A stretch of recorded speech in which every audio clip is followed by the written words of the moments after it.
শহীদ এবং আহতদের তালিকাভুক্তের জন্য 178 জনের একটা তালিকা মন্ত্রণালয় থেকে মানবতার প্রেরণ করা হয়। আমাদের এই আন্দোলন রিলেটেড কারণে আহত হয়েছিল এবং এর পরবর্তীতে আমরা যারা আহত হয়েছিলেন তারা হাসপাতালে আসলে নিজেদের ডকুমেন্টস এখানে গতদিন প্রশ্ন ওঠার পরে যে বিষয়টা সব থেকে বেশি আমরা প্রশ্নের শিকার হচ্ছে যে টোটাল তালিকায় মনে হয় আমরা করেছি, কিন্তু না, আপনারা ব্যাপারগুলো দেখবেন ডিসি অফিসে এটা সুস্পষ্ট আহত হয়েছে তাদেরকে খুঁজে বের করতে, তাদেরকে তালিকাভুক্ত করতে সবাই চেক প্রদানের পরে যে অভিযোগগুলো উঠেছে এগুলো সম্পর্কে বিব্রত করা হবে কাজের মাঝখানে। আমি শেষ হয়েছিলাম থাকার পরে আমি বিগত 1 বছর ধরে তার জন্য আমার সাথে আমার বন্ধু সম্পর্ক এক প্রকার নষ্ট, আমি কিন্তু ওদিকে যেতে পারি না এবং আমি এই সেক্টরে আসা থেকে তার থেকেও মোটামুটি অনেক দূরত্ব আন্দোলন হয়, দূরত্ব সৃষ্টি হয়েছে তাদের মাধ্যমে। তো তারা অবশ্যই একদিন আমাকে বলে, সে এবং টিভিসি নিউজের একজন ছিল, আমাকে হঠাৎ একটা ফোন দেয় যে ভাই এই অবস্থা, এটা তো আমি করা হচ্ছে বাংলাদেশের বিকালে।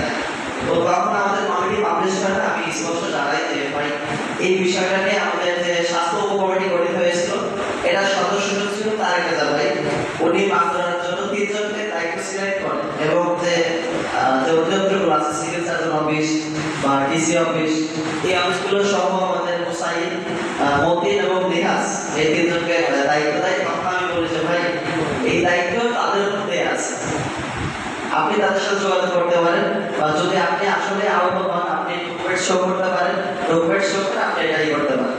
পরে তাদের সাথে যোগাযোগ করে তারা সেরকম সত্যতা পায় না, না পাওয়ার পরে আমার একটা হিস্ট্রিকে মানা ফেলতে।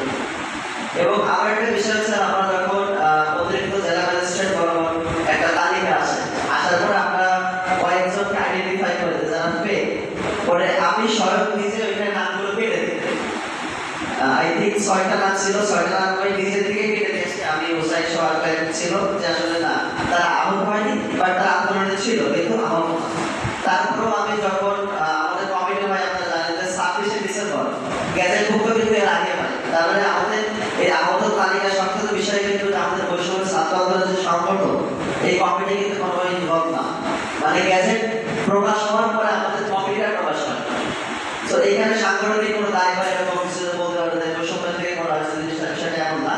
তখন ছাত্র প্রতিনিধি হিসেবে যারা ছিল তাদের কাছ থেকে তথ্য সংগ্রহ করে চেষ্টা করা হয়েছে। আরেকটা বিষয় হচ্ছে যে যারা আইডেন্টিফাই করছে এটা যে ভেরিফাইড বাই স্টুডেন্ট, এটা ডিসি অফিসে টোটাল তালিকাটা আছে, যে যাকে সত্যায়িত করছে তার পাশে রেফারেন্স ডকুমেন্টে আছে। কাইন্ডলি আপনারা হচ্ছে এটা একটু চেক করেন, আসলে বেরিয়ে আসবে যে ফেস্টিভ্যালে যারা আছে তাদেরকে কারা আইডেন্টিফাই করছে, কার সুপারিশে এখানে আসছে, এটা একটু আপনারা পেয়ে যাবেন। আমি আপনাদের অনুরোধ করবো এটা আপনারা করেন। এবং আরো একটা বিষয়, আমার কমিটি একটা ছেলে আছে যিনি ছাত্রলীগ মন্ত্রী ছিল আদর্শ বলে যে হাসিবুল ইসলাম, তাকে নিয়ে কথা হচ্ছে, কিন্তু আমি সবাইকে প্রুফ দিয়েছি উনি আমাদের সঙ্গে আন্দোলন ছিল এবং উনি গুলিও খেয়েছে। এখন বিষয়টা হচ্ছে যে উনি যদি ছাত্রলীগের পোস্টে যদিও থেকে থাকে কিন্তু আমাদের পক্ষ থেকে ফ্যাসিবাদের বিপক্ষে আন্দোলন করছে। এখন এই ফ্যাসিবাদ পরবর্তী যদি বিতাড়িত না হতো, সরকারের স্বৈরাচারদের পতন না ঘটতো, সবার আগে আমার থেকেও তাদের সমস্যা বেশি হতো, কারণ তারা দলীয় পথ পদ্ধতিতে ছাত্রলীগের মতো একটা পথ পদ্ধতি থেকেও আমাদের সাথে কিন্তু আন্দোলনে যুক্ত হয়েছিল। এটা নিয়ে আসলে আমি মনে করি যে কন্ট্রোভার্সি করার কোনো সুযোগ আছে, কারণ সে যেহেতু এটা ছেড়ে আমাদের সাথে আন্দোলনে যুক্ত হয়েছিল, তার সমস্ত প্রুফ এবং ডকুমেন্টস আমাদের কাছে আছে, ভিডিও ফুটেজ আছে, সেগুলো ইতিমধ্যে দিয়েছি আপনাদেরকে।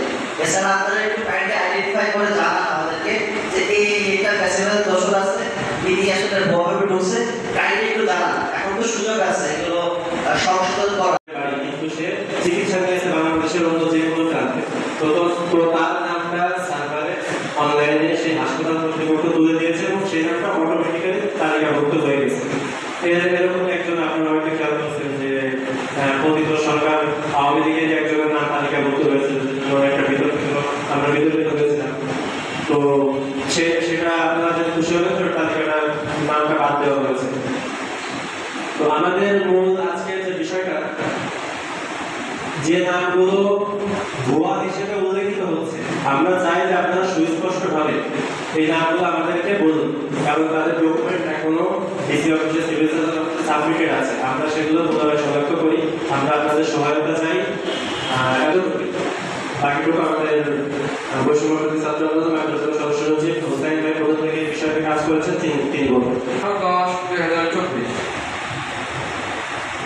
ওর পর থেকে আমরা আহতের তালিকার কাজ শুরু করি এবং ঢাকা থেকে আমাদের কাছে দ্বিতীয় অফিসের মাধ্যম দিয়ে 178 জনের একটা তালিকা দিয়ে থাকে ভেরিফাই করার জন্য। এই তালিকায় আমরা সকলে ঐক্যমত হয়ে অন্য জন, অর্থাৎ সকল বলতে DC office, civil surgeon office, ইমাম অফিস, অর্থাৎ 3 উপজেলায় 4 উপজেলায়, সেখানে 189 জনের নাম আমরা ভেরিফাই করতে পারি। আর বাকি 51 জন যারা আন্দোলনের বিপদ শক্তি ছিল বা নিজেদের মধ্যেকার বিরোধ নিয়ে হানাহানি করে হাসপাতালে ভর্তি হয়েছে, এরকম লোক ছিল 51 জন। আর বাকি 38 জন ছিল, যে 38 জন আমরা ভেরিফাই করতে ব্যর্থ হই, মানে আমাদের মধ্যে থাকে না। তখন আমরা আপনাদের বলি যে এগুলো আমরা কনফার্ম করতে পারবো না এবং ভাবতে পারবো না, যেহেতু আমরা জানি না। এটা আপনারা দেখেন।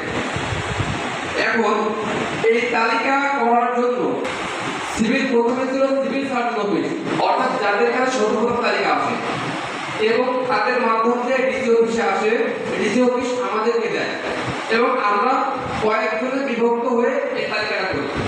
তার মধ্যে প্রধান দায়িত্বে ছিলাম আমি মোহাম্মদ হুসাইন, আব্দুল সরদার মেহেদি এবং নাইনা ইসলাম নেহা, এবং আমাদের সহযোগী হিসেবে ছিল অপূর্ব আকাশ, স্নেহিল মাস্টার, তাওহিদ ইসলাম এবং আল জিহাদ। এটা আমাদের সহযোগী হিসেবে কাজ করে। এখন এই তালিকা আমরা বেশ কয়েকটা ক্যাটাগরিতে ভাগ করে আমরা এগুলো ভেরিফাই করি। যেমন আমাদের মধ্যে যে তালিকাটা আসে তার মধ্যে আমাদের একটা যে কিছু ব্যক্তি আছে যারা নিজেরাই ফর্ম নিয়ে ফর্ম ফিল আপ করে সিভিল সার্জন অফিসে দ্বিতীয় জমা দেয়। আর এছাড়াও আন্দোলনে আহত হইতে এরকম কিছু ব্যক্তি ছিল যাদের কাছে আমরা গেছি, কিন্তু তারা বলতে আমরা আন্দোলন আহত না, আমরা ভেরিফাই করতে চাই না বা আমরা এই তালিকা ভুক্ত করতে চাই না, এরকম কিছু লোক আমরা পাই ওই সময়। জিজ্ঞাসা করছি যে আমরা তো এই নামগুলো দিলে কিছু নাম আছে তা 100-র উপরে নাম আছে, যেগুলো আমরা বা ডিসিউস কর্তৃক আমরা ভেরিফাই করি নাই বা আমরা দেখবো নাই। যখন জিজ্ঞাসা করলাম যে এই নামগুলো কিভাবে আসছে, তখন সিভিল সার্জন মহোদয় এবং ডিসি মহোদয় আমাদেরকে বলেন যে ঢাকা থেকে অল্প ভেরিফাই হয়ে আসছে একবার, অর্থাৎ এগুলো ঢাকা থেকে ভেরিফাই করে আসছে, এগুলো তোমাদের দেখা লাগবে না। ওদের যেহেতু অসংগতি আছে এই তালিকার মধ্যেই আছে, আমাদের ভেরিফাইকৃত তালিকার মধ্যে কোনো অসংগতি নাই। আমি বিষয়টা ক্লিয়ার করে দিই। আহত হয়েছে তারাই শুধুমাত্র এর যোগ্য অধিকার পাবে। আর যারা সুযোগ সন্ধানী এমনও আছে হয়তো আন্দোলনে আসে নাই, কিন্তু তার যে কোনো বা কাছের কোনো ভাই তাকে তালিকাভুক্ত করতে অথবা আমাদের আন্দোলনের বিপরীত শক্তি, আমরা আপনাদেরকে সাহায্য চাই যে এরকম যারা আছে আমাদের পাশাপাশি আপনারাও খুঁজে বের করবেন যে এই তালিকাতে কারা আমাদের বিপরীত শক্তি এবং কারা ভুয়া, অর্থাৎ যারা আন্দোলনের সাথে সম্পৃক্ত নয়, আন্দোলন আসছে কিন্তু আহত না, এরকম যারা ঢুকবে তাদেরকে অবশ্যই